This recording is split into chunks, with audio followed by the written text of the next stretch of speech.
হাজার বছর ধরে আমি পথ হাঁটিতেছি পৃথিবীর পথে। সিংহল সমুদ্র থেকে নিশীথের অন্ধকারে মালয় সাগরে অনেক ঘুরেছি আমি। বিম্বিসার অশোকের ধূসর জগতে সেখানে ছিলাম আমি।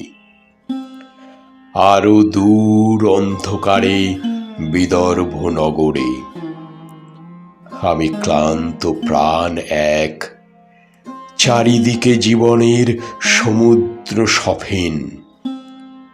আমারে দুদণ্ড শান্তি দিয়েছিল নাটোরের বনলতা সেন।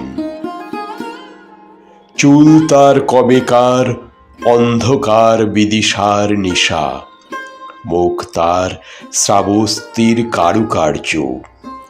অতি দূর সমুদ্রের পর হাল ভেঙে যে নাবিক হারায়েছে দিশা, সবুজ ঘাসের দেশ যখন সে চোখে দেখে দারুচিনি দ্বীপের ভিতর, তেমনি দেখেছি তারে অন্ধকারে। বলেছে সে, এতদিন কোথায় ছিলেন? পাখির নীড়ের মতো চোখ তুলে নাটোরের বনলতা সেন। সমস্ত দিনের শেষে শিশিরের শব্দের মতন সন্ধ্যা আসে। ডানার রৌদ্রের গন্ধ মুছে ফেলে চিল।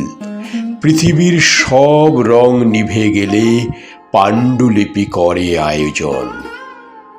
তখন গল্পের তরে জোনাকির রঙে ঝিলমিল সব পাখি ঘরে আসে, সব নদী ফুরায় এ জীবনের সব লেনদেন।